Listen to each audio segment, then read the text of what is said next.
Good evening, sir. Good evening, sir. Good evening, guys. Good evening, sir. Good evening.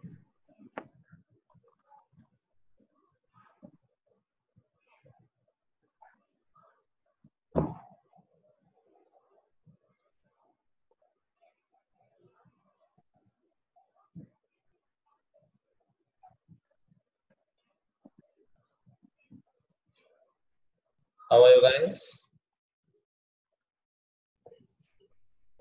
Fine, sir.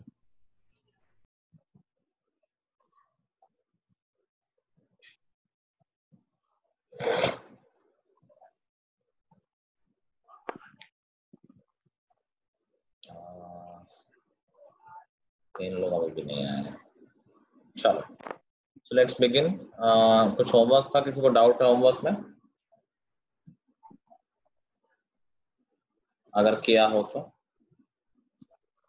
Homework में कोई doubt है?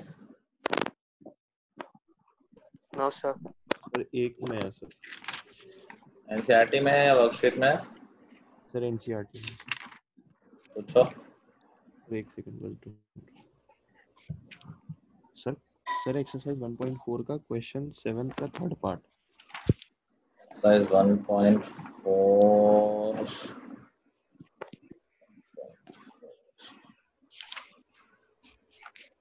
Question 7 का third part. हाँ जी sir. A intersection D सब एक जैसे तो है। इसमें ए सेट निकाल लिया है, नेचुरल नंबर्स का सेट है, और डी प्राइम नंबर्स का सेट है। तो ए इंटरसेक्शन डी क्या हो जाएगा? तो सारे प्राइम नंबर नेचुरल नंबर तो होते हैं, हाँ सर। तो पूरा प्राइम नंबर का सेट ही हो जाएगा इंटरसेक्शन डी। अरे कंप्लीट सेट डी तो कॉमन हो जाएगा। हाँ सर, अच्छा उसके अंदर आ जाएगा।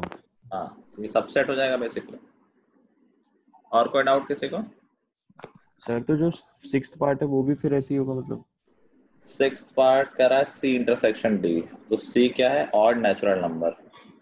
ऑड नेचुरल नंबर और प्राइम नंबर में कॉमन क्या है? सारे ऑड नंबर प्राइम थोड़ी ना है। हाँ लेकिन सर। सारे प्राइम नंबर ऑड है 2 को छोड़ के। हाँ तो सर डी में आ जाएगा, इसमें आ जाएगा सारे प्राइम नंबर का सेट एक्सेप्ट 2। 2 एक प्राइम नंबर है लेकिन वो ऑड नहीं है। हाँ जी। बाकी सारे प्राइम नंबर ऑड होंगे फॉर श्योर। उसमें सारे प्राइम नंबर आ जाएंगे, बस 2 नहीं आएगा। सर मैं कोडोमेन नहीं समझा अभी तक। कोडोमेन जो सेकंड सेट है यार, एक रिलेशन दो सेट्स के बीच में डिफाइन होता है, सेट ए से सेट बी के बीच में। जैसे sir set A to set A है तो उसमें पूरा सेट ए कोडोमेन होगा। हाँ, जो सेकंड सेट है वो पूरा सेट कोडोमेन होता है।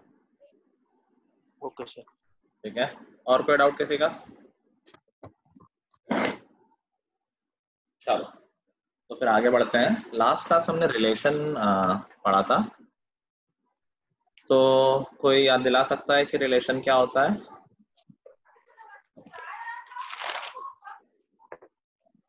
Subset of a CP of A and B. Subset of Cartesian product of two sets, that is a relation. Number of relations हमने पढ़े थे लास्ट में, कितने आए थे? 2 टू पावर जो भी हो mn। mn 2 to the power number of elements in first set into number of elements in second set।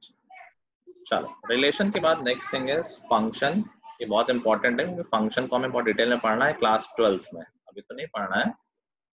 और फंक्शन की इस डेफिनेशन से तो नहीं पढ़ना है, but still function itself is a very important term. तो फंक्शन क्या होता है? Function is also a relation but under some conditions. हर रिलेशन फंक्शन नहीं है। तो फंक्शन किसे बोलते हैं? A relation is said to be a function। एक रिलेशन को हम फंक्शन तब बोलते हैं if every, वही मानना है कि रिलेशन डिफाइंड है ए से बी में। if every element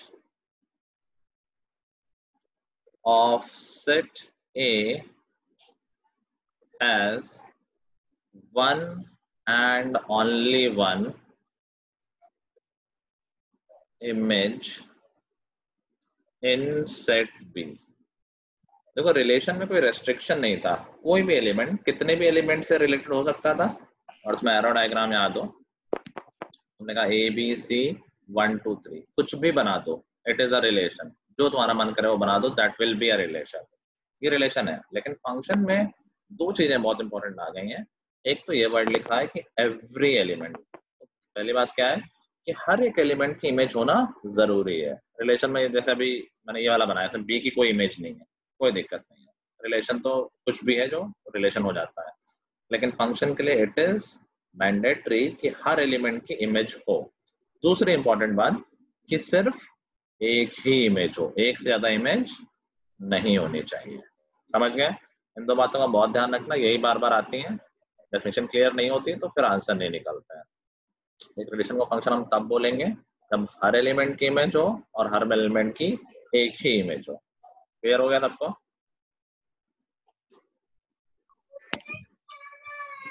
क्लियर है? Yes sir. मुझे नहीं हुआ सर। क्या? सर एक एग्जांपल से समझाते हैं, मतलब एक और। हाँ ऑफ कोर्स, जैसे ये अभी ये रिलेशन बना हुआ है, क्या ये फंक्शन होगा? सर नहीं, जो भी कर क्यों? रखा है सर उसमें एक एलिमेंट की एक से ज्यादा इमेज है मतलब। हाँ ये भी रीजन, दूसरा रीजन में है कि एक एलिमेंट की इमेज ही नहीं है। हाँ सर, क्षितिज बी फिर के। से सुन लो कि एक रिलेशन को हम फंक्शन तब बोलते हैं जब हर एक एलिमेंट की इमेज हो और हर एलिमेंट की एक ही इमेज हो, एक से ज्यादा इमेज ना हो। अब आया समझ में? हाँ सर। अरे किसी और को भी डाउट था? क्षितिज, दो बातों का ध्यान रखना जो मैंने अंडरलाइन कर रखी है कि हर एलिमेंट की इमेज होना जरूरी है और हर एलिमेंट की एक ही इमेज होना जरूरी है। फॉर एग्जाम्पल जैसे मैं ये बना दूं, is this a function? No sir. क्यों? सर इसमें 2 की 2 वो होगी री में। मैंने प्री इमेज का नाम लिया क्या डेफिनेशन में? नहीं sir. Is this a function?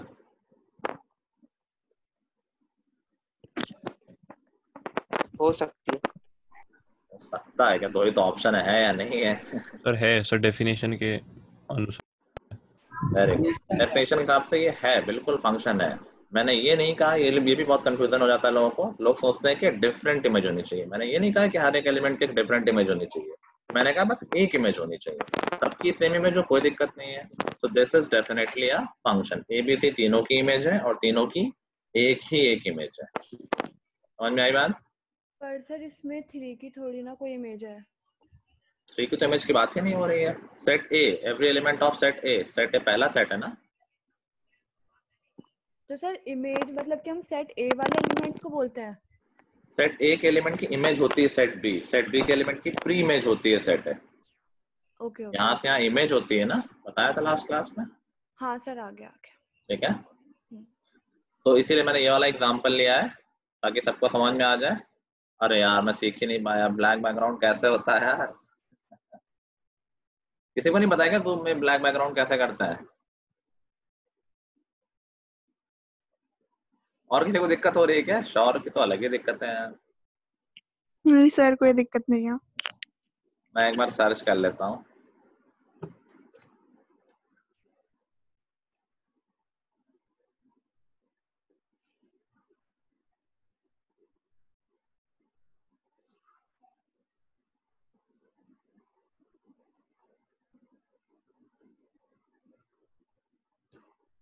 अच्छा, सेटिंग में जाके चेंज करना पड़ेगा। इसमें तो इमेज बता रहा है, इमेज थोड़ी ना फोटो, इसे तो मेरा बैकग्राउंड बताने लगा।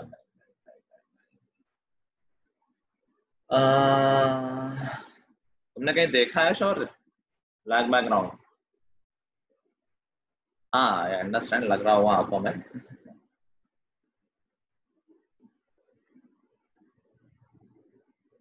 मुझे यार तुम क्लास का याद दिलाना। हाँ वो कुछ सेटिंग में जाके होता होगा, जो कि 2 अकाउंट्स है और नाउ मैं नहीं जा रहा, उसमें टाइम लग सकता है। मुझे क्लास का रिमाइंड कर देना, मैं पक्का देख लूंगा। ठीक है, चलो। तो फंक्शन की डेफिनेशन सबको समझ में आ गई है। फंक्शन की बेसिक डेफिनेशन है। अगर हम फंक्शन की वैसे बात करेंगे तो इन जनरल जब हम आगे फंक्शन को पढ़ेंगे तो हम ये सब साइटेड की बात नहीं करेंगे, हम सीधे बोल देंगे y is equal to x square plus 2, this is a function. यहाँ पर देखो है वही जो इनपुट है, x में जो जा रहा है वो सेट ए के एलिमेंट है, y में जो जा रहा है वो सेट b के एलिमेंट है, बट हम सेट डिफाइन नहीं करेंगे, हम मान के चलेंगे कि ये फंक्शन डिफाइन है from real numbers to real numbers. ठीक है, बात समझ गए? Yes sir. चलो अभी देखो बड़े क्वेश्चन क्या आएंगे, ये क्वेश्चन तो सेट वाले तो इजी होंगे कि सेट बना हुआ तुम देख लोगे डोमेन क्या है, रेंज क्या है, कोडोमेन क्या है। अच्छा एक बात ये बताओ, फंक्शन के केस में डोमेन क्या हो जाएगी? Will that B fix fix set, और उसमें जैसे हम कोडोमेन को फिक्स सेट बोल सकते हैं सेकंड सेट, ऐसे ही फंक्शन के केस में डोमेन में कुछ फिक्स हो सकता है क्या? सब पूरा सेट ही आ जाएगा। Very good. देखो रिलेशन में गारंटीड नहीं कि हर एक एलिमेंट की इमेज हो, तो जरूरी नहीं कि फर्स्ट एलिमेंट सारे कवर हो रहा हो, लेकिन फंक्शन में गारंटीड है कि हर एलिमेंट की इमेज होनी ही होनी है। तो domain will be complete set ए।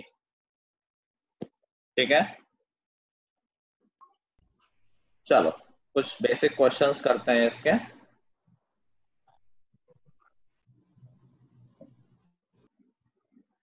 मैं एक रिलेशन लिख रहा हूं, तुम्हें बताना है कि ये फंक्शन है कि नहीं है, और फिर इसकी डोमेन और रेंज बतानी है।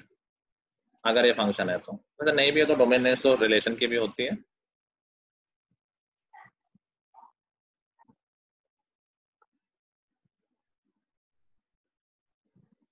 चलो first tell, is this a function?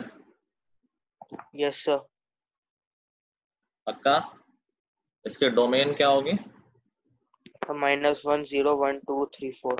सारे फर्स्ट एलिमेंट ले लोगे डोमेन हो जाएगी, सारे सेकंड एलिमेंट ले लोगे रेंज हो जाएगी। Can you define this function with a definition?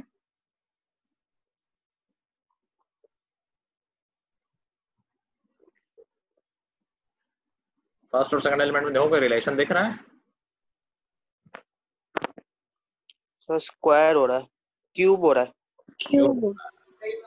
तो अगर हमें डेफिनेशन देनी हो तो हम फॉर नाउ दे सकते हैं, फायर नहीं श्योर क्यूब है, तो we can say this is the function y is equal to x cube, जहां पर रेस्ट्रिक्शन क्या है कि x है -1 से 4 के बीच में, और चलो y तो फिर हम समझिए, सॉरी एक्स क्यूब, और y फिर निकल आएगा अकॉर्डिंगली। ठीक है, हमने कहा कि फंक्शन डिफाइन है -1 से 4 से रियल नंबर्स के बीच में। डोमेन को हम पूरा ही सेट ले लेते हैं, लफड़ाई खत्म हो जाएगी, कोई टेंशन नहीं होगी। सर हाँ क्यूब होता तो पहले वाले में मतलब -1 नहीं आएगा, हाँ, सर। सेकंड वाले में अच्छा, एलिमेंट। हाँ सर। हाँ ऐसा होना चाहिए। ठीक है, आ गया समझ में? आ गया। हाँ सर। हाँ चलो अब अलजेब्रा ऑफ फंक्शन देख लेते हैं, बहुत बेसिक है कि अगर दो फंक्शन है, दो से ज्यादा फंक्शन है, अलजेब्रा ऑफ फंक्शंस, तो अगर हम कहते हैं f plus g of x, तो f प्लस जी अगर कोई फंक्शन डिफाइन है तो इसको हम अलग अलग कर सकते हैं, that can be called as fx plus gx। कोई f माइनस gx लिखा हो तो that means fx minus gx। अगर ऐसे लिखा हो fg of x, that means fx into gx। Sorry मैं बोल रहा तुम fx से फैमिलियर हो?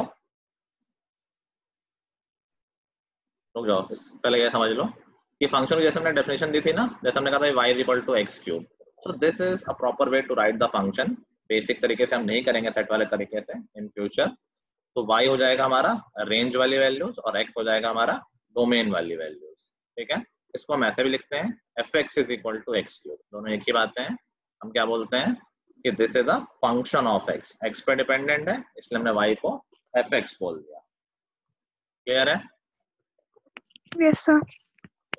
जैसे fx इक्वल एक्स क्यूब है तो मतलब हमने कहा f ऑफ 2 क्या हो जाएगा, x में 2 डाल दो, 2 क्यूब। तुमने पॉलिनोमियल पढ़े हुए हैं क्लास 9-10 में, वो एक्चुअली में फंक्शन ही थे। f ऑफ 1/3 पूछा जाए तो 1/3 क्यूब। कोई पूछ ले f ऑफ 2a क्या होगा? 2a whole cube. 2a whole cube. देखो fx इक्वल एक्स का मतलब क्या है कि जो भी इनपुट करोगे उसका क्यूब आउटपुट में आ जाएगा। तो अगर कोई कह रहा है f ऑफ 2a क्या होगा, 2a क्यूब सॉल्व कर लेंगे, वो हो जाएगा 8a क्यूब। तो बोले यार f of a plus 2b क्या होगा, हमें को सोचना नहीं है, जो इनपुट है उसका क्यूब कर दिया, वो आउटपुट हो गया a plus 2b whole cube. समझ गए बात? तो कहते हैं यार f ऑफ पेन क्या होगा, हमें कोई दिक्कत नहीं है, पेन क्यूब हो जाएगा वो। समझ गए बात? Yes sir. मैं एग्जांपल इसलिए दे रहा हूँ क्योंकि आगे ये कब काम आएगा, तो कंफ्यूज नहीं होना। इनपुट x का मतलब है इनपुट वैल्यू, जिस तरह से डेफिनेशन दी उस हिसाब से जो भी इनपुट हो बस वो डेफिनेशन सेटिस्फाई करा दो। मैं लिखा हूँ f upon g x, that means f x upon g x. Of course हम मेंशन करेंगे g x should not be 0। ये मैंने बताया था क्लास 10 में, याद हो जाओ। हम रूट को इरेशनल प्रूफ कर, जब रैशनल डेफिनेशन भी इनफैक्ट यूज करते थे तो हम क्या कहते हैं, the numbers which can be written in the form of p upon q where p and q are integers and q is not 0। और याद करो मैं तब कहता था ये तुम्हें हमेशा याद रखना है, कभी भी डिनोमिनेटर आएगा यू हैव टू मेंशन कि इट कैन नॉट बी 0। ठीक है सर ये gx क्या है? फंक्शन, दो फंक्शन, अगर f और g दो फंक्शन है तो उनके अलजेब्रा ऐसे है, कोई अगर फंक्शन को एक साथ लिख देगा f प्लस g का मतलब क्या है, पहला फंक्शन प्लस दूसरा फंक्शन। Okay sir. ठीक है, f और g तो नाम है फंक्शन के सिर्फ। Okay sir. चलो कुछ क्वेश्चंस इस पे बेस्ड करते हैं। मान लो कोई फंक्शन डिफाइन है f x is equal to x plus, एक बार लिखने देते सर एक बार। तो बताना f of and let f of 2a is equal to 13 find a। हाँ कार्तिक सर एक बार वो लिखने देते जो आपने फॉर्मूला या क्या था सर वो लिखवाया था।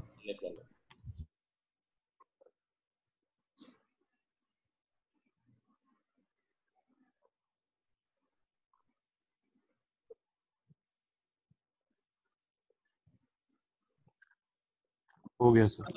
करने का है नहीं, सीधी बात है। चलो सर आंसर ए है, 5 है, ए का वैल्यू 5 है। बाकी लोग भी कर लो।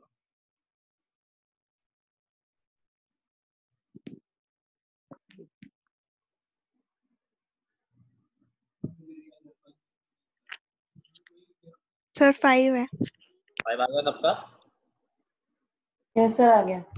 x अगर 2x है तो f of 2a क्या हो जाएगा, 2a plus 3 that is given as 13, that means 2a is equal to 10 and a is equal to 5। आ गया तब का, सिंपल था। चलो और ट्राई करते हैं एक आध। Let's say fx is equal to है 3x plus 2, find f of minus 3 and f of minus 3।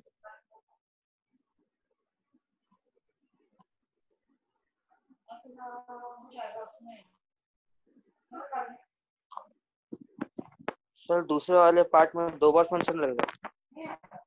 समझ लो।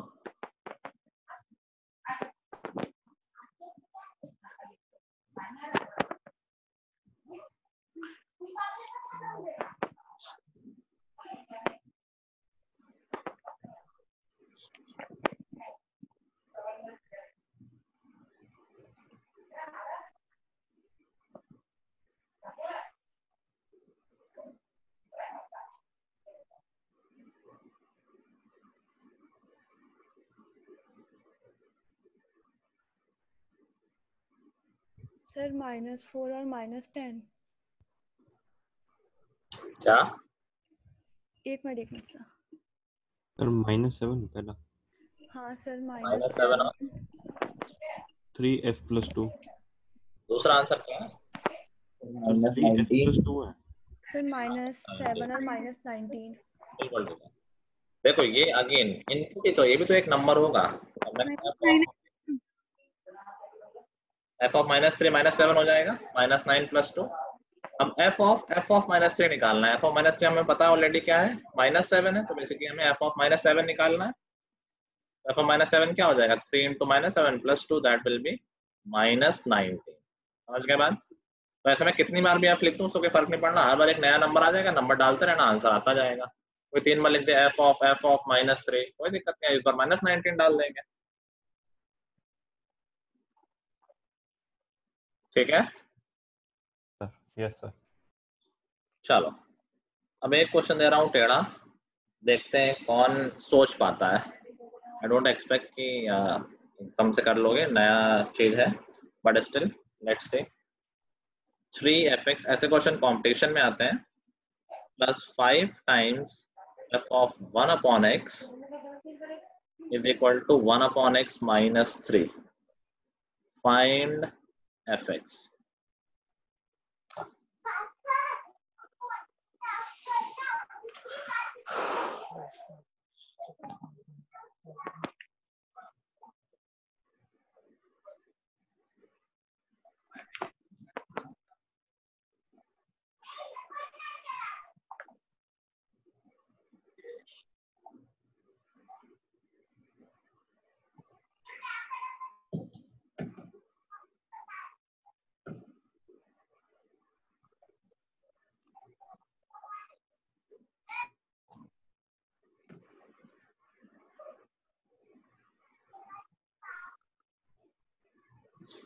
आई गेस तुम शुरुआत नहीं कर पाओगे, मैं एक हिंट दे देता हूँ।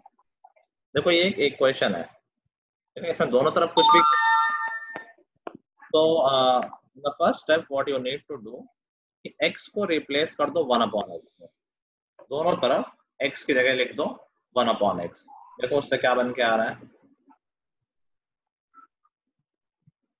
x में देखो हम कुछ भी डाल सकते हैं, दोनों तरफ 2 डाल सकते हैं, दोनों तरफ 3 डाल सकते हैं, दोनों तरफ 10 डाल सकते हैं। ऐसे ही मैं इनपुट में x की जगह 1 अपॉन x डाल रहा हूँ।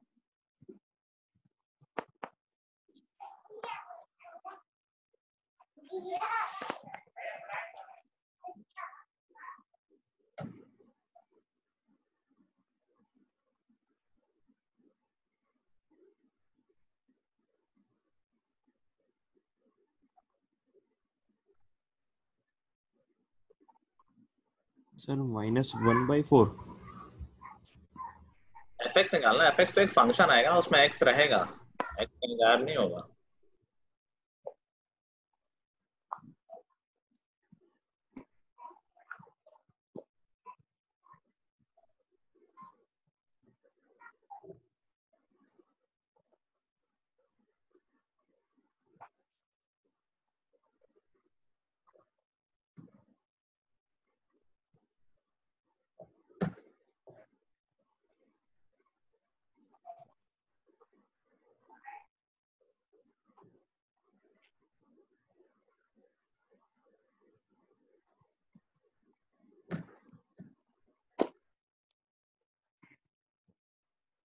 कोई सोच पा रहा है क्या?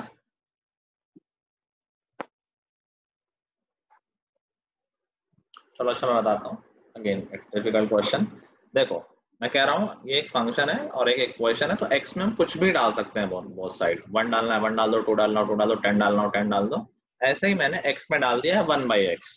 a भी डाल सकते हैं, b भी डाल सकते हैं, 3x² भी डाल सकते हैं, जो भी मन हो वो डाल सकते हैं। तो मैंने कहा मैं x में डाल रहा हूँ 1 अपॉन x। देखो क्या बन जाएगा ये, 3 f of 1 upon x plus 5 f of x is equal to x minus 3। बताओ सब लोग ये समझ पा रहे हो? सर किसी को दिक्कत तो नहीं स्टेप में? मैंने सर। x की जगह रिप्लेस कर दिया 1 अपॉन x। अभी देखो क्लास 10th वाला क्वेश्चन बन गया है। बताओ क्या लीनियर इक्वेशन इन 2 वेरिएबल जैसा है? पहला हाँ वेरिएबल सर, ये हो गया हाँ सर। और दूसरा वेरिएबल ये हो गया। समझ गए? fx को मान लो a है और f of 1 अपॉन x को मान लो b है। तो इक्वेशन 2 वेरिएबल सॉल्व कर लेते हैं। तो हमें fx चाहिए तो इस वाले वेरिएबल को एलिमिनेट कर देते हैं। तो पहले इक्वेशन में मैं क्या कर रहा हूँ, इंटू 3 कर देता हूँ और दूसरी इक्वेशन में इंटू 5 कर देता हूँ। तो पहली इक्वेशन क्या बन जाएगी, 9fx plus 15f of 1 upon x is equal to 3 upon x minus 9। दूसरी इक्वेशन क्या बन जाएगी, देखो 25fx, ऑर्डर चेंज कर दे रहा हूँ मैं, plus 15f of 1 upon x is equal to 5x minus 15। और दोनों इक्वेशन को सब्ट्रैक्ट करता हूँ, सेकंड से फर्स्ट कर रहा हूँ ताकि नेगेटिव ना आए। सेकंड से फर्स्ट करूँगा तो आ जाएगा 16fx is equal to 5x minus 3 upon x minus 15 plus 9 minus 6 आ जाएगा। 16 को यहाँ ले आएंगे दूसरा साइड, तो ये हमारा फंक्शन आ गया। fx से तो निकालना था, चाहो तो सिंप्लीफाई कर लो तो उसको सिंप्लीफाई होके आ जाएगा। समझ गए बात? अगेन टेढ़ा क्वेश्चन है, ये तुम्हारे स्कूल में नहीं आएगा, जस्ट तुम्हारे अंडरस्टैंडिंग के लिए मैंने डाल दिया था। कोई डाउट किसी को? कोई डाउट? सर एक बार ये जो आपने स्टेप किया ग्रीन मार्कर से सर एक बार बता देंगे? तो इक्वेशन ही सॉल्व नहीं करते थे, linear equation in two variable वाला। पहले इक्वेशन में इनटू 3 किया था तो ये पहली इक्वेशन आई, हाँ सर। दूसरे में इनटू 5 किया था तो ये आई, बस दोनों को सब्ट्रैक्ट कर दिया, सेकंड से फर्स्ट सब्ट्रैक्ट कर दिया। अच्छा सर एफ ऑफ एक्स आ गया। और किसी को डाउट? अरे यस नो कुछ तो बोल दो भाई।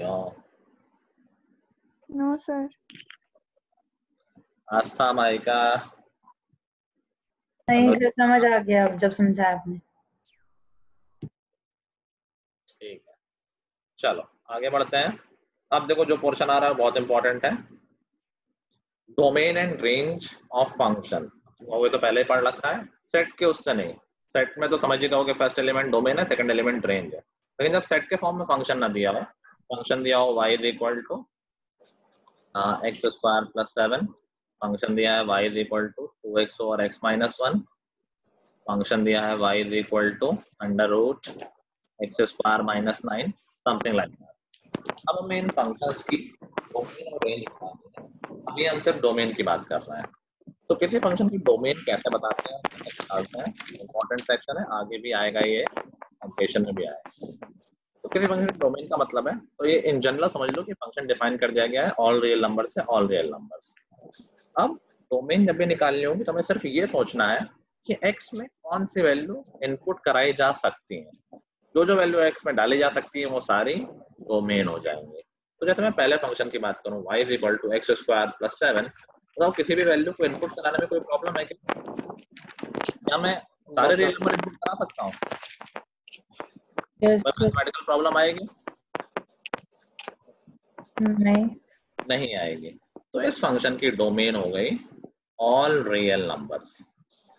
ठीक है, सिंस सारी वैल्यू इनपुट हो सकती हैं, it is well defined, it is, तो इसीलिए इसकी डोमेन हो जाएगी all real numbers. Second function, क्या हम सारी वैल्यू इनपुट करा सकते हैं?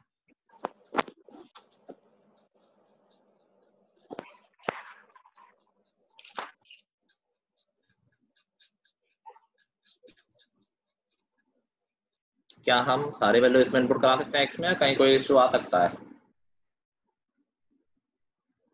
तो 1 से आगे से डाल सकते हैं।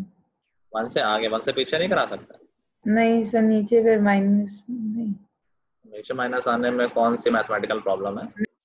हाँ नहीं हाँ सर बस नहीं कुछ नहीं कर रहे देखती हूँ। हाँ, सर एक सेकंड दोबारा देखती हूँ। ऑलरेडी हो जाएगा, कुछ करना नहीं है। हमें सिर्फ ये देखना है x में क्या इनपुट कराया जा सकता है। और अब सुन लो, सिर्फ हमें दो बातों का ध्यान रखना है। मैथमेटिकल प्रॉब्लम सिर्फ दो तरह की आ सकती हैं। एक तो डिनोमिनेटर में कभी जीरो नहीं होना चाहिए, सिर्फ दो बातें हैं, डिनोमिनेटर में कभी जीरो नहीं होना चाहिए। दूसरी बात, अंडर रूट के अंदर कभी नेगेटिव नहीं होना चाहिए, क्योंकि नेगेटिव नंबर का अंडर रूट डिफाइन नहीं होता है। हाँ सर नहीं है। डिनोमिनेटर में जीरो डिफाइन नहीं होता है, अंडर रूट के अंदर नेगेटिव डिफाइन नहीं होता है। तो ये बस इन दो बातों का ध्यान रखोगे, डोमेन हमेशा निकल आएगी। जैसे सेकंड क्वेश्चन में डिनोमिनेटर है, तो we just need to make sure कि डिनोमिनेटर में जीरो ना आए। डिनोमिनेटर में जीरो कब आ सकता है? जब x की वैल्यू 1 हो। 1 होगी। तो हमारे डोमेन में सारे नंबर होंगे, 1 नहीं होगा। बस हम डोमेन क्या लिखेंगे? All real numbers accept 1। ठीक है, सर ये माइनस एक्सेप्ट है मतलब? हाँ, कि सारे एलिमेंट्स में माइनस कर दो। क्या देखो, आर ये सेट है, एक इंटरवल क्या होता है, पूरा सेट ही तो होता है। तो सारे नंबर्स के सेट में माइनस एक नंबर हटा रहे हैं जो कि 1 है। इसको लिखने का एक और तरीका भी है, हम लिखते हैं माइनस इन्फिनिटी से 1 यूनियन 1 से इन्फिनिटी। देखो सारे नंबर्स आ गए, 1 नहीं आया बस, क्योंकि हमने ओपन ब्रैकेट लगाया है, क्लोज ब्रैकेट नहीं लगाया है। ये दोनों एक ही बातें लिखी हुई हैं। r माइनस 1 लिख दो, या फिर इंटरवल के फॉर्म में ऐसे लिख दो जैसे मैंने नीचे लिखा है। सब लोग पढ़ पा रहे हैं इसको? तो लेकिन माइनस इन्फिनिटी वाले 1 में 1 तो आ रहा है, अपने 1 लिखा। क्लास में हमने ओपन ब्रैकेट और क्लोज ब्रैकेट पढ़े थे। हाँ जी ओपन अच्छा ब्रैकेट का मतलब क्या होता है? बाउंड्री वैल्यूज इंक्लूडेड नहीं होती। तो जी 1 नहीं आ रहा है, दोनों में ही नहीं आ रहा, ना यहाँ 1 आ रहा है ना यहाँ 1 आ रहा है। ये कह रहा है 1 से छोटा हो, बस कितना भी छोटा हो, और ये कह रहा है 1 से बड़ा हो, चाहे कितना भी बड़ा हो। Okay sir. सर एक बार इन दोनों की रिलेशन बताएंगे, अभी डोमेन के आगे जो लिखा था और ये इन्फिनिटी वाला सर। क्या? सर ये जो आपने अभी दो चीजें लिखी, मतलब सर r माइनस 1 था और नीचे सर इन्फिनिटी मतलब ये दो यूनियन लिखा सर, इसमें रिलेशन बताएंगे एक बार? दोनों एक ही बात है, मैं ये कह रहा हूँ। r-1 का मतलब क्या है कि ऑल रियल नंबर्स एक्सेप्ट 1। समझ गया समझ गया समझ गया। ठीक है, नीचे भी मैंने वही लिखा है, बस इंटरवल के फॉर्म में लिखा है। संकल्प तुम रेज हैंड कर रहे हो, कोई इशू? सर थर्ड पार्ट में बट मैंने अभी हटा दिया, अभी मैं कराता हूँ उसमें। कोई इशू यहाँ तक? नहीं सर। चलो मैं कुछ फंक्शंस लिख रहा हूँ, तुम्हें उनके डोमेन बतानी है।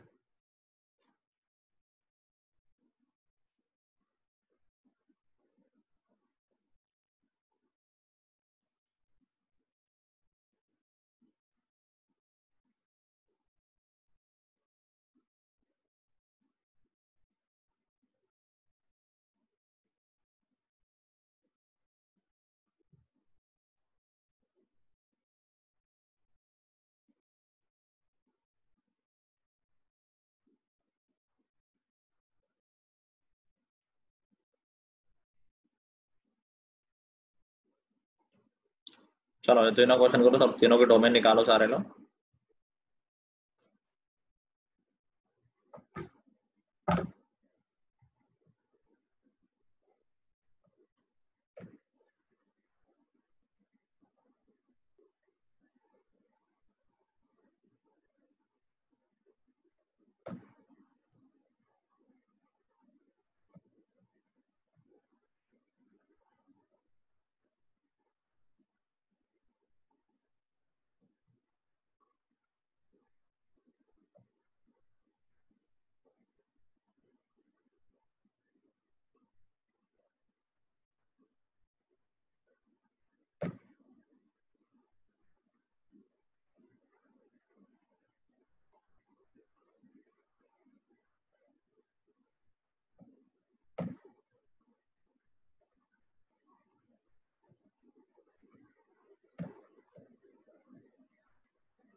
ओके गाइस,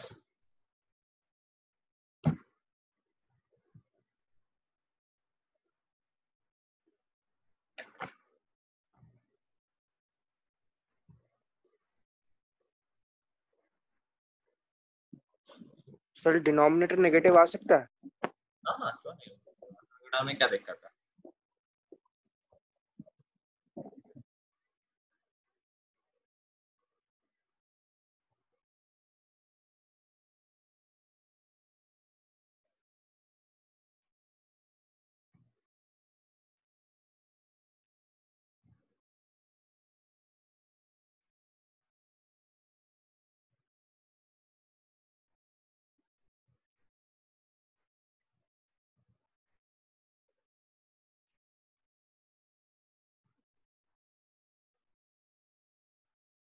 सर हो गया।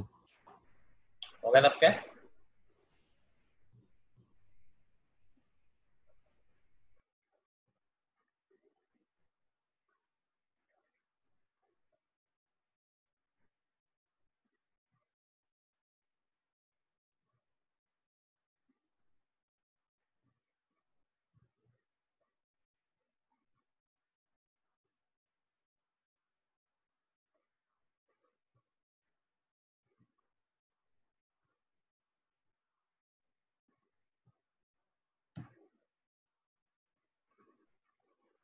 हो गया गाइस? हाँ सर मेरा हो गया सर। सर जो जीरो होता है सर वो भी एक रियल नंबर है ना सर? हाँ हाँ, जीरो रियल नंबर। ठीक है। ऑपरेटर में जीरो नहीं आना चाहिए, एक्स में जीरो आ सकता है।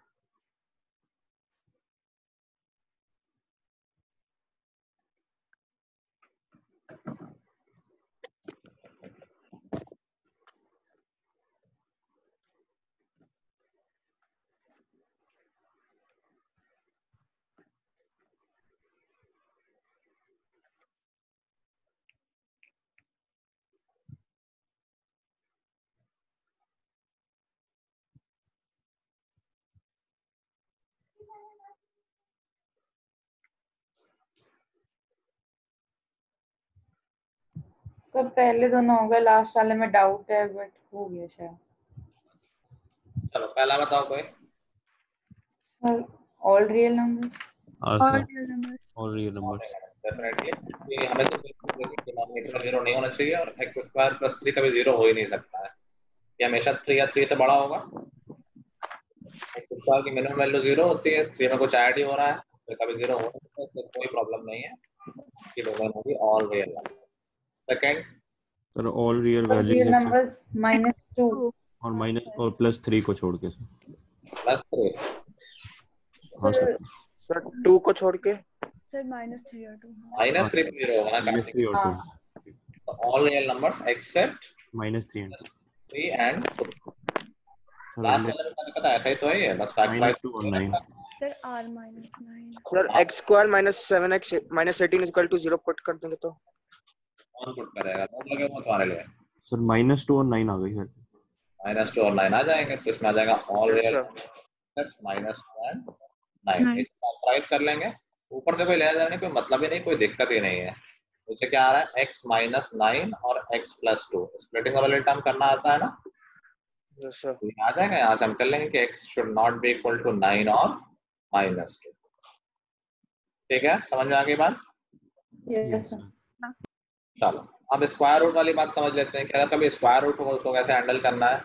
तो स्क्वायर रूट के अंदर जो भी क्वांटिटी है that must be greater than और इक्वल टू 0। 0 भी हो सकती है, 0 में कोई दिक्कत नहीं है स्क्वायर रूट होने में, लेकिन ऑफ कोर्स वो डिनोमिनेटर में नहीं होना चाहिए। मतलब अगर कोई फंक्शन होता है y = x - 3, कहें क्या, बस स्क्वायर रूट के अंदर नेगेटिव ना हो, that means x - 3 should be greater than और equal to 0। That means x should be greater than equal to 3।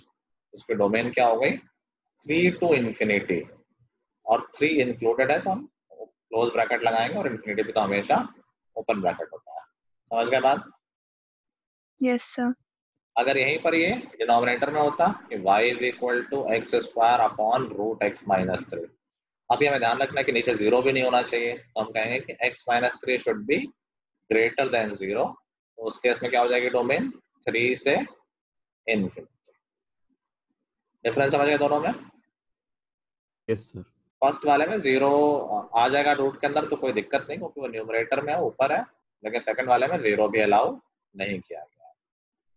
ठीक है, चलो नेक्स्ट केस आएगा जब हमारे पास क्वाड्रेटिक है। अब एक क्वाड्रेटिक का पॉजिटिव होगी, ये सीखना है हमें। क्वाड्रेटिक या फिर और पावर है कोई, तो ये सीखते हैं, ये नई चीज है। तो मान लो क्वाड्रेटिक है जिसमें सिर्फ x² और कांस्टेंट है। बेसिकली अंडर रूट के अंदर है x² - a²। अगर इस तरह का फंक्शन है, ये बहुत पूछा जाता है, वेरी इंपॉर्टेंट है, ध्यान से करना है इसको। एक ही जगह नंबर होता है। तो अगर y = x² - a² है तो इसके डोमेन के लिए हमें क्या ढूंढना पड़ेगा, क्या होगा इसके डोमेन। यहाँ पर a क्या है, ये कोई नंबर है, constant number.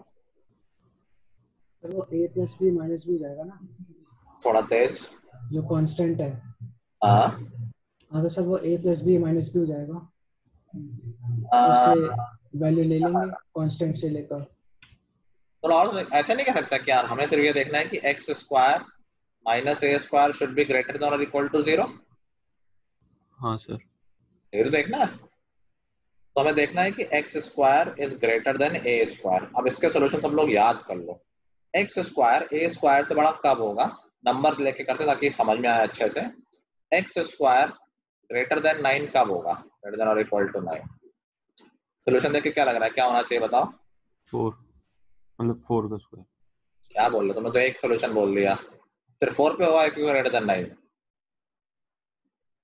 x² greater than 9 का सॉल्यूशन क्या है, 1 2 3 4। तो 3। Sir 3 4 5 6 to infinity। सिर्फ इंटीजर है, 3.1 नहीं है।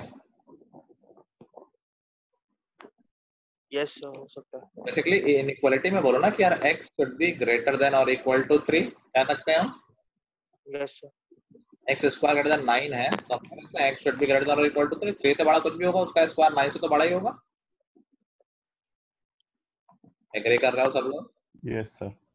इसके और भी सोल्यूशन है, सोचो और क्या सोल्यूशन हो सकता है।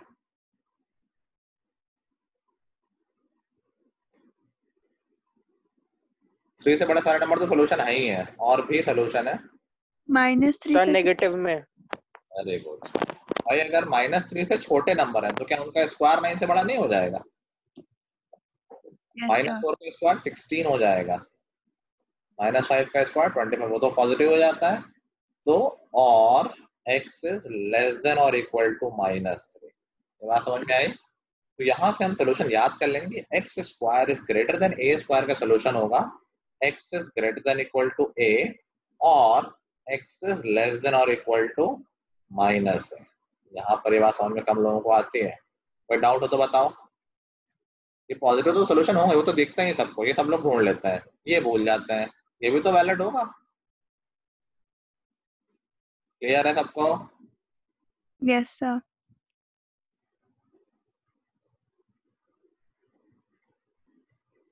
वो कहाँ बोला तुमने श्योर? मैंने तो सुना नहीं। ठीक है मैं ये बोला हूँ। दूसरा, अगर इसका जस्ट रिवर्स हो जाए, अगर y is equal to under root a square minus x square हो, तो हमें क्या ढूंढना है? सब कुछ रिवर्स कर देते हैं क्या सर। जो इसकी भी बात नहीं कर रहे हैं श्योर? सब कुछ रिवर्स कर देंगे क्या होता है यार? एक्सप्रेशन लेके आओ ना, ऐसे लिखो जैसे मैंने बोला है पहले कि जो अंडर रूट के अंदर है दैट शुड बी पॉजिटिव, तो सीधे एक्सप्रेशन लिखा करो कि a square minus x square should be greater than और इक्वल टू 0। ठीक है, आई डोंट नो, अभी बात करेंगे यार, थोड़ा पेशेंस रखो। हम कह सकते हैं ना अंडर रूट के अंदर जो भी है वो पॉजिटिव होना चाहिए या नॉन नेगेटिव होना चाहिए एक तरह से, कि 0 के इक्वल भी कह रहे हैं। तो एक्सप्रेशन क्या बना कि a square minus x square should be greater than और equal to 0 which leads to x square is less than और इक्वल टू ए स्क्वायर। देखो एक्स स्क्वायर का राइट हैंड साइड पे आएगा तो लेस देन वाले साइड में आ गया ना। अब इसको एग्जांपल लेके समझो कि अगर हमें सोल्यूशन निकालना है x square is less than और इक्वल टू 16, बताओ क्या सोल्यूशन आएंगे? सर 0 से लेके 4 तक। x should be less then 4 है तो दिख ही रहा है सबको। और भी सोल्यूशन आएंगे सर नेगेटिव में -4 तक। -4 तक, वेरी गुड भाई।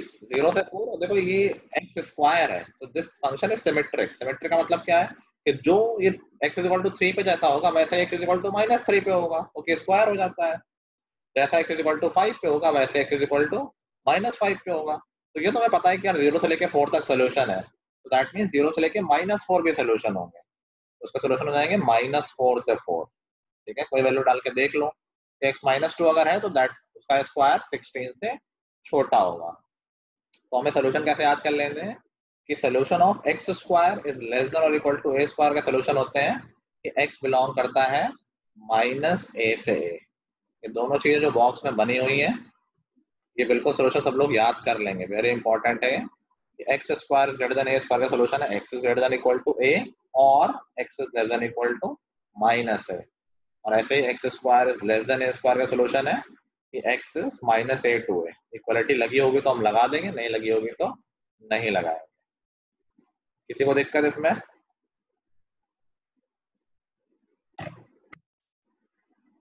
आ रहा है सबको? अनुष्का? Yes sir. ओ समझ में आ रहा है? Yes sir. बोलते रहा करो कुछ। आस्था, स्नेहा, सार्थक? Sir yes sir. ये रहना था। सर ये सब हम डोमेन Yes, sir. निकालने के लिए कर रहे हैं ना, जैसे हमने पिछले हाँ ये क्वेश्चन हम में डोमेन किया था। निकालने के लिए कर रहे हैं और उसमें ये चीज सीख भी ली, ये कहीं और भी यूज हो सकता है। कहीं तुम्हारा सोल्यूशन निकल के आ गया x square is less than a square, तो तुम्हें ये आता है कि इसका सोल्यूशन क्या होते हैं, तो x is -a to a। Okay sir. ठीक है, अब स्कूल में जो क्वेश्चन ये बहुत पूछा जाता है कि find the domain of this function 36 minus x square, या फिर ऐसा लिख देंगे 25 माइनस एक्स स्क्वायर। बहुत बेसिक क्वेश्चन है एनसीईआरटी में भी, और ये बहुत हर साल आता है बहुत सारे स्कूलों में। तो क्या हो जाएगा इसके domain?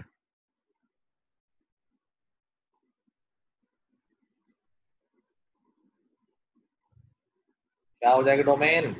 Sir x square equal to और greater than 6। X square sir एक सेकंड,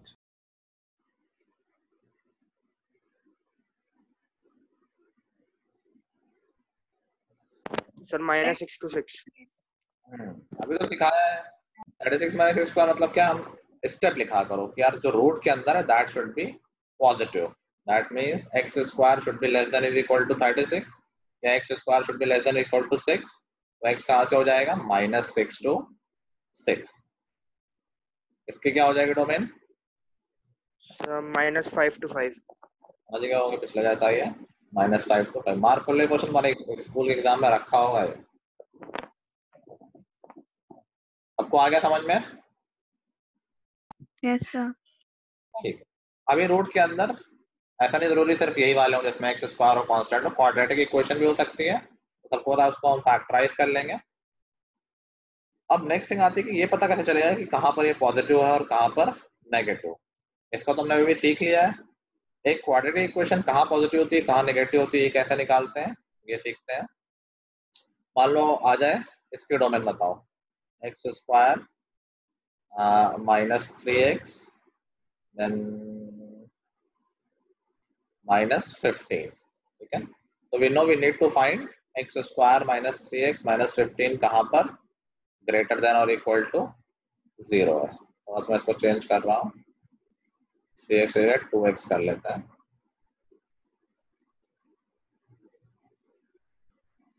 तो of course we need to factorise it, जब इसको फैक्टराइज करेंगे तो आ जाएगा x -5 इंटू x +3।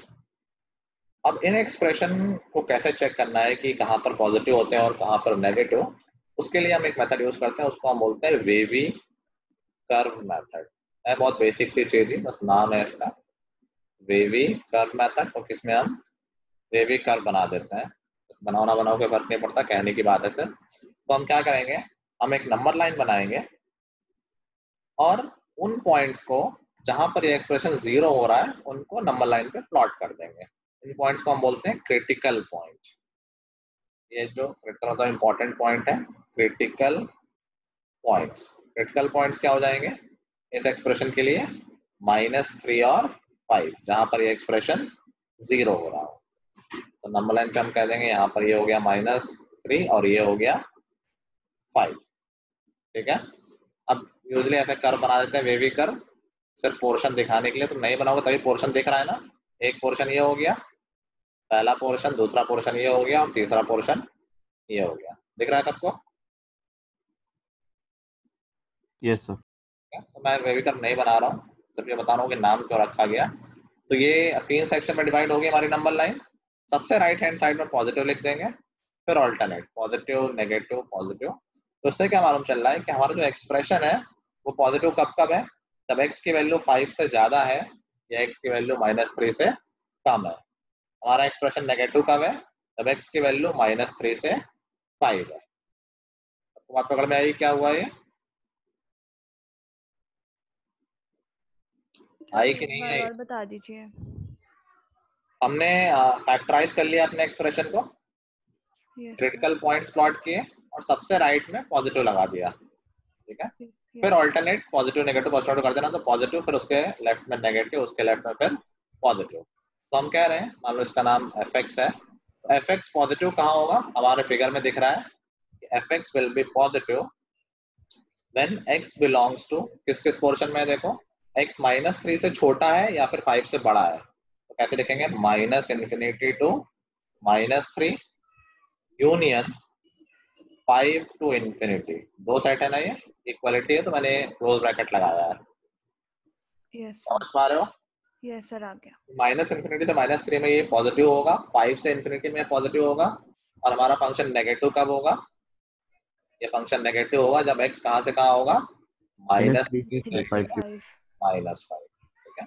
तो मैंने मेथड ऐसे बता दिया, तुम लोगों को तो रटने वाली बात होगी, रटने वाली बात नहीं हुई। नॉर्मली समझ लो एक बात को कि हम सबसे राइट में प्लस क्यों बोल रहे हैं, क्योंकि देखो तुमने 5 से बड़ा लिया, तो 5 से बड़े में क्या ये एक्सप्रेशन पॉजिटिव है, पहला फैक्टर x -5, जब x 5 से बड़ा होगा तो x -5 पॉजिटिव होगा, यस सर। ठीक है। x +3 के लिए भी ये पॉजिटिव होगा, यस सर। जब x 5 से बड़ा है तो x +3 भी पॉजिटिव होगा ना। तो सबसे राइट वाला मेक श्योर करता है कि सारे टर्म पॉजिटिव है, इसलिए सबसे राइट में पॉजिटिव आ जाता है। अब मैंने 5 और 3 के बीच की बात की, तो इसमें एक टर्म नेगेटिव हो जाएगा, जैसे ये वाला टर्म x -5 वाला 5 से लेकर -3 तक ये नेगेटिव है x -5 जब x 5 से छोटा है, लेकिन दूसरा वाला टर्म अभी भी पॉजिटिव है, तो पॉजिटिव नेगेटिव नेट हो गया नेगेटिव। -3 से छोटे में क्या हो गया, दोनों ही नेगेटिव हो गए, इसलिए बन गया पॉजिटिव। क्लियर है?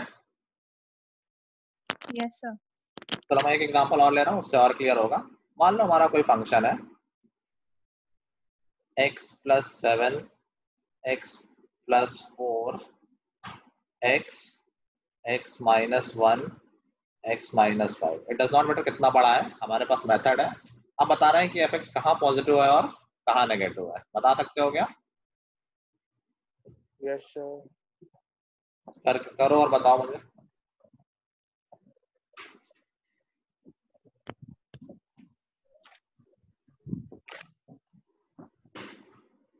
करके रखो, I will be back in a minute.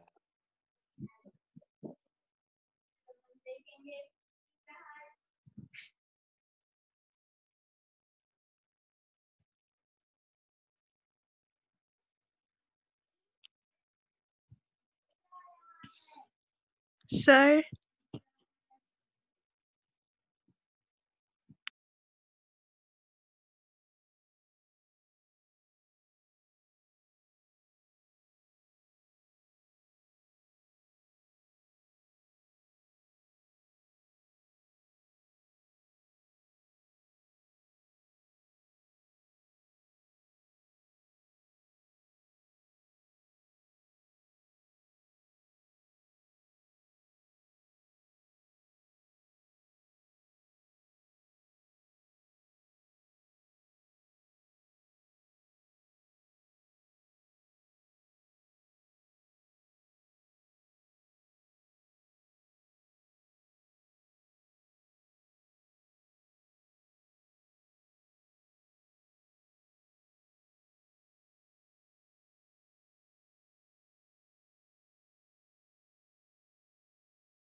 हाँ, हमेशा कुछ पूछ रहे थे।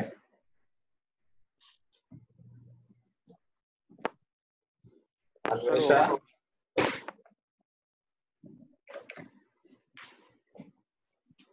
हो गया। Yes sir. कहाँ पर पॉजिटिव होगा संकल्प? सर पॉजिटिव होगा +5 के बाद 0 to 1 आ जाता है यूनियन के फॉर्म में।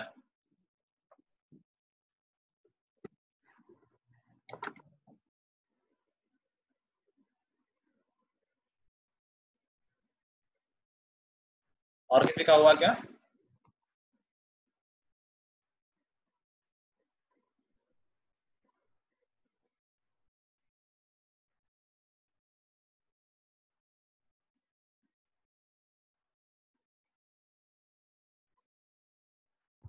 ये नहीं समझ आ रहा।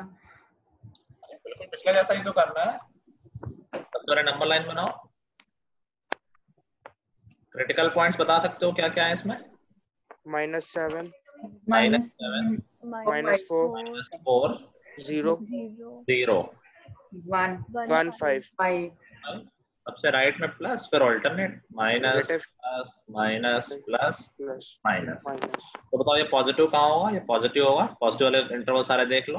x बिलोंग्स टू, मैं 0 नहीं ले रहा हूँ, सिर्फ पॉजिटिव ले रहा हूँ, इसलिए मैं ओपन ब्रैकेट लगा रहा हूँ। -7 to -4 union 0 to 1 union 5 to infinity। समझ गए? ये होगा f(x). सर यूनियन क्यों यूज हो रहा है? सेट को ज्वाइन कैसे करते हैं? यूनियन से तो करते हैं कि ये भी चलेगा, ये भी चलेगा, ये भी चलेगा, दिस और दिस और दिस, और यूनियन ही तो होता है। ठीक। सर इसमें हमने ओपन ब्रैकेट लगाया तो -7 इंक्लूड नहीं है? नहीं है, मैंने 0 नहीं लिया ना। -7 पे तो 0 हो जाएगा ना ये। तो मैं सिर्फ पॉजिटिव की बात कर रहा हूँ, 0 की बात नहीं कर रहा हूँ। 0 की बात करनी हो तो ओपन क्लोज लगा लेंगे। ठीक है। नेगेटिव कहाँ होगा? यहाँ नेगेटिव वाला इंटरवल देख लो, -∞ to -7 union -4 to 0 union 1 to 5। आ गया सबको? आ गया? सर ये सेकंड वाला नहीं आया जब f(x) इज लेस देन 0 वाला। नेगेटिव वाले पोर्शन नहीं दिख रहे तुम्हें? ये नेगेटिव वाले पोर्शन है ना, तो ये सारे मैंने इंटरवल लिए हैं। Okay sir. तो -∞ से -1 पहला है, फिर -4 to 0 है, फिर 1 to 5 है। ओके ठीक है, सर मुझे क्वेश्चन नोट करने दीजिए। हाँ नोट कर लो। बाकी देखो समझ में आ रहा हो कि 5 से बड़े में सारे टर्म पॉजिटिव है। जब x 5 से बड़ा है तो देखो पांचों positive, positive positive positive positive और पॉजिटिव। 1 to 5 में जब x देखो 1 और 5 के बीच में होगा तो ये तो पॉजिटिव होगा, ये भी पॉजिटिव होगा, ये भी पॉजिटिव होगा, ये भी पॉजिटिव होगा, सिर्फ ये नेगेटिव हो जाएगा, इसीलिए नेट मल्टीप्लिकेशन नेगेटिव आ जाएगा। फिर अगले वाले में 2 नेगेटिव हो जाएंगे इसलिए नेट पॉजिटिव हो जाएगा, अगले वाले में 3 नेगेटिव हो जाएंगे इसलिए नेट नेगेटिव हो जाएगा। इस तरह से प्रोसेस चल रहा है। सर -7 से -∞ वाला नहीं लेंगे? लिया ना, नेगेटिव में लिया तो है। -∞ से -7 सीधा डायरेक्शन बोलते हैं ना, लेफ्ट टू राइट आते हैं ना, लिखा तो है। हाँ ठीक। मान लो यही क्वेश्चन होता कि इसके डोमेन क्या है और मैं अंडर रूट लगा देता, तो डोमेन में पॉजिटिव वाली चीजें आ जाती, ये आ जाती है डोमेन। ठीक है, देखो स्कूल में इतना डीप नहीं आएगा, मैं पढ़ा रहा हूँ अच्छे से ताकि तुम कर सको अच्छे आगे क्वेश्चन और अच्छे कॉन्सेप्ट बिल्ड हो सके। स्कूल में एकदम सड़े से क्वेश्चन आएंगे बेसिक से, ये दोनों चैप्टर से ऐसे ही क्वेश्चन आते हैं इजी।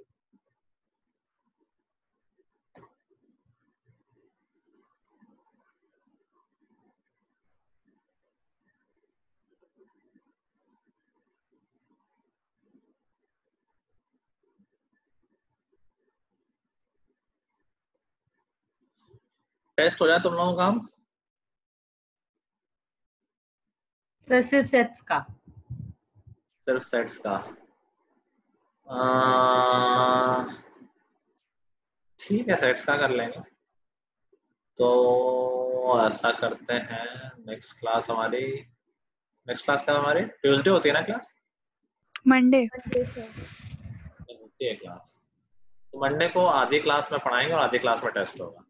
सर टेस्ट कैसे होगा? मतलब MCQs होंगे, rapid fire round sir? Rapid fire क्या बोले, मतलब उसको अराउंड मैं 10-15 क्वेश्चन दे दूंगा, टाइम कम ही होगा ऑफ कोर्स।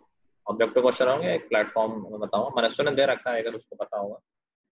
तुम लोग तैयारी करो, बाकी मुझ पे छोड़ दो। MCQ होंगे इतना ध्यान रखो, ये हो सकता है आंसर फिल करने को आ जाए, मतलब सब्जेक्टिव सोल्यूशन नहीं होंगे, पूरा सोल्यूशन स्टेप बाय स्टेप नहीं लिखना होगा।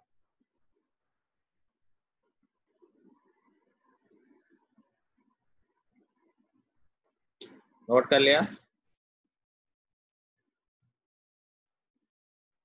Yes sir. चलो, तो वो इसी में मैं थोड़ा और वेरिएशन ला रहा हूँ। अच्छा, इसमें अगर ये बताओ कुछ टर्म्स ऊपर हो कुछ नीचे हो, उससे कोई फर्क पड़ता है क्या साइन में? अगर ऐसा लिख दूं मैं,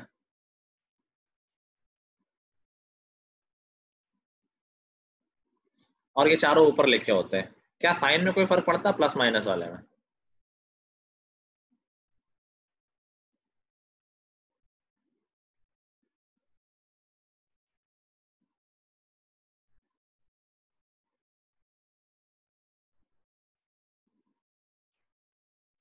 आई होप इससे कुछ क्लियर हो रहा होगा। इसका और इसका साइन सेम ही होगा क्या? अगर चारों टर्म्स का साइन सेम है तो फाइनल आंसर का साइन भी सेम होगा? Yes sir. आंसर का Yes, sign, sir. Yes sir. कोई टर्म ऊपर लिखा हो या कोई टर्म नीचे लिखा हो, इससे कोई फर्क नहीं पड़ता है, हमारा मेथड वही रहेगा। समझ गए? बस नीचे आने पे जीरो का और ध्यान रख लेना कि नीचे वाले जीरो ना हो, बाकी प्रोसेस एग्जैक्टली सेम रहेगा। इसको भी देखना होगा ये कहाँ पॉजिटिव है, तो वही क्रिटिकल पॉइंट -3, पहले -4 है, -4 -3 1 और 2, positive negative positive negative positive. ठीक है, अब इसमें देखो एक इम्पॉर्टेंट कैच कि अगर इनकी पावर्स आ जाए तो क्या फर्क पड़ेगा? x -1 x जब फर्क पड़ेगा x -3 cube x -4 to the power 5 x -5 to the power 6। तो देखो इससे अब फर्क पड़ जाएगा। क्या फर्क पड़ जाएगा? एक बात ये सोचो कि जिसकी पावर इवन है, क्या वो टर्म हमेशा पॉजिटिव ही रहेगा। Yes sir. तो क्या वो हमारे फंक्शन के साइन में फर्क डालेगा कभी?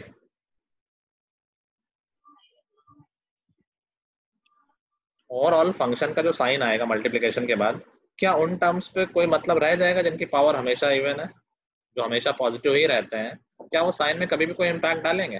नहीं। नो सर, कभी नेगेटिव डाल। डालेंगे ही नहीं यार। तो मतलब ये वेस्ट हो गए, इनमें कोई फर्क पड़ने वाला है नहीं, तुम इनको भूल सकते हो। तो मतलब करना क्या है इसमें कि ये पॉइंट जिनकी पावर इवन होगी वहां पर हम साइन चेंज नहीं करेंगे। 1 2 3 4 और 5, ठीक है। देखो 5 तो हमारे काम का है नहीं, 5 को भूल जाओ। 5 हो ना हो इससे साइन में कोई फर्क नहीं पड़ना है। तो मतलब साइन में फर्क कैसे, मतलब प्लस माइनस साइन में जब ये हमेशा पॉजिटिव ही रहता है तो क्या ये कोई साइन में फर्क डालेगा? नहीं सर। ना, राइट में शुरू किया पॉजिटिव। अभी देखो 5 की पावर इवन है तो 5 साइन में फर्क नहीं डालेगा, इसलिए हम साइन चेंज नहीं करेंगे, फिर से यहाँ प्लस लिख देंगे। समझे बात को? या ठीक है। 4 हमारा रेगुलर पॉइंट है, ऑड पावर है, उससे फर्क पड़ेगा तो माइनस। 3 हमारी रेगुलर पावर है, ऑड पावर है, फर्क पड़ेगा प्लस। 2 फिर वैसा ही है, इससे कोई फर्क नहीं पड़ने वाला, ठीक है। तो 2 पे आके हम फिर अपना चेंज नहीं करेंगे, प्लस ही रखेंगे इसको। सर एक एग्जांपल दे देंगे? एग्जाम्पल जो लिखा है सामने। सर मतलब सर आप बोल रहे हैं कि अगर पावर मतलब सर इवन आ रहा है तो मतलब उस पे अगर किसी एक्सप्रेशन की पावर इवन है, सोचो अगर ये फंक्शन ये होता सर, क्या ये हमेशा पॉजिटिव होगा? हाँ सर। तो वही बात तो हो रही है, जब हमेशा पॉजिटिव है तो इसका कोई मतलब ही नहीं है। अगर ये होता तो क्या ये हमेशा पॉजिटिव होता? नहीं सर। नहीं ना। तो ये 2 के राइट में पॉजिटिव होता, 2 के लेफ्ट में नेगेटिव होता। इसका कोई सिग्निफिकेंस ही नहीं क्योंकि हमेशा पॉजिटिव रहने वाला है। ऐसे ही ये जो पॉइंट आ रहा है जिनके इवन पावर है, इनका कोई सिग्निफिकेंस है नहीं एक्चुअली में, यहाँ से कोई साइन चेंज हो ही नहीं रहा है। अगर ये भूल जाओ कि ये नहीं होते तब भी सेम ही आंसर आना चाहिए। अगर एक्सप्रेशन में ये दोनों टर्म नहीं होते तो क्या आंसर चेंज होता पॉजिटिव नेगेटिव का? नहीं सर। इसलिए हम इनको भूल जा रहे हैं, इसीलिए हम इन पॉइंट्स पे ध्यान नहीं दे रहे। मान लो ये पॉइंट है ही नहीं तो पॉजिटिव ही तो चलता, अगला चेंज कहाँ होता? अगर 5 नहीं होता तो पहला चेंज 4 पर होता, 2 नहीं होता तो 3 के बाद चेंज 1 पे होता। समझ पा रहे हो बात? Yes sir. जब भी इवन पावर आ जाएंगी उन पॉइंट्स पे साइन चेंज नहीं करना है। आपको ये कह सकता है कि हम इन पॉइंट्स को हटा ही दें, क्रिटिकल पॉइंट्स ना बनाएं, तो वहां पर एक गलती हो जाएगी। गलती क्या हो जाएगी? अगर हम उन पॉइंट्स को हटा देंगे तो हम भूल जाएंगे कि इन पॉइंट्स पे 0 आएगा, ठीक है। बाकी वहां पे गलती नहीं होगी, बस इस पॉइंट को मेंशन करना क्यों इंपॉर्टेंट है, क्योंकि इस पॉइंट पे 0 आएगी फंक्शन की वैल्यू। तो अगर हमें ये निकालना होगा कि एफ एक्स पॉजिटिव कहाँ है तो हम क्या लेंगे? तो हमारे साइन क्या है? प्लस प्लस, यहाँ पे चेंज हुआ माइनस, फिर हुआ प्लस, फिर यहाँ 2 में चेंज नहीं हुआ प्लस, फिर 1 पे चेंज होगा तो माइनस, ठीक है। तो एफ एक्स पॉजिटिव कहाँ होगा? जब x बिलोंग्स टू 1 to 2, 1 और 2 इंक्लूड नहीं है क्योंकि इक्वल टू 0 की बात नहीं कर रहे हैं। Union 2 to 3, union 4 to 5, union 5 to infinity. अगर तुम ये सोचते हैं कि हम भूल जाते हैं इन पॉइंट्स को, 2 और 5 को अगर हम भूल जाते हैं तो तुम क्या सोल्यूशन लिखते हैं कि x belongs to 1 to 3, union 4 to infinity, ऐसा ही लिखते हैं। हाँ बट पॉइंट्स पे 0 है। नहीं लिखा होता तो सोल्यूशन क्या आता? 1 to 3 और 4 to infinity. Agreed? Yes sir. अब बस यहाँ पर एक गलती क्या हो गई है कि बीच में जो पॉइंट तुमने छोड़े वहां पर 0 हो रहा था, ये पॉजिटिव नहीं था, अदरवाइज कोई दिक्कत नहीं थी ऐसे। इसलिए जब इस तरह लिखा हुआ तो बस 2 को छोड़ दिया गया पॉजिटिव के, क्योंकि 2 पर 0 हो रही है वैल्यू और 5 पे भी 0 हो रही है। समझ पाए बात सब लोग? समझ पाए? Yes sir. इतना सन्नाटा लग रहा है, कुछ प्रॉब्लम है? थोड़ा सा एडवांस लेवल पढ़ा रहा हूँ, बता दो कोई दिक्कत तो नहीं समझ में आ रहा हो तो।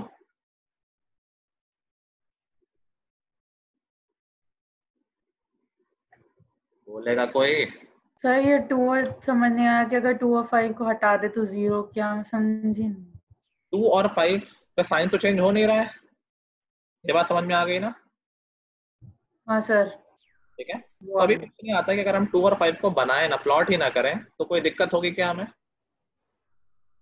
जब साइन चेंज हो ही नहीं रहा है तो फिर क्यों बनाया हमने पॉइंट? तो मैं वही एक्सप्लेन कर रहा हूँ, हमने इसलिए बनाया है क्योंकि 2 और 5 पे 0 तो हो रही है वैल्यू, साइन नहीं चेंज हो रहा, लेकिन 2 और 5 पे 0 होगा नहीं होगा, इसकी वजह से 0 बनेगा x इक्वल टू 5 -2 0, हाँ ठीक है, हाँ 2 पे भी 0 बनेगा। तो अगर हम नहीं बनाएंगे तो फिर हम 0 वाला पॉइंट मिस कर जाएंगे। अगर सोल्यूशन ये पूछता कि बताओ कहाँ पर fx इज ग्रेटर देन और इक्वल टू 0 है, तो इन पॉइंट को बोल सकते हो, तो ये आंसर हो जाता कि 0 पे हमने मान लिया, फिर तो कोई दिक्कत ही नहीं, 2 पे 0 हो जाएगा और 5 पे भी 0 हो जाएगा, तो ये सोल्यूशन चल जाएगा। समझ गए? ओके। इक्वल टू होता तो यहाँ पर हर जगह ओपन क्लोज ब्रैकेट लगाना पड़ता, क्योंकि 1 पे भी 0 हो रहा है, 2 पे भी 0 हो रहा है, इस पे भी क्लोज, इस पे भी क्लोज, क्लोज क्लोज और क्लोज, इनफिनिटी पे क्लोज नहीं लगाते हैं। समझ गए? तो फर्क सिर्फ ये है कि हम 0 इंक्लूड कर रहे हैं या नहीं कर रहे हैं। ओके क्लियर है? कोई डाउट तो नहीं किसी को? नहीं सर। चलो, लास्ट क्लास में क्या होमवर्क दिया था हमने? मंडे को सबमिट करने को कहा था।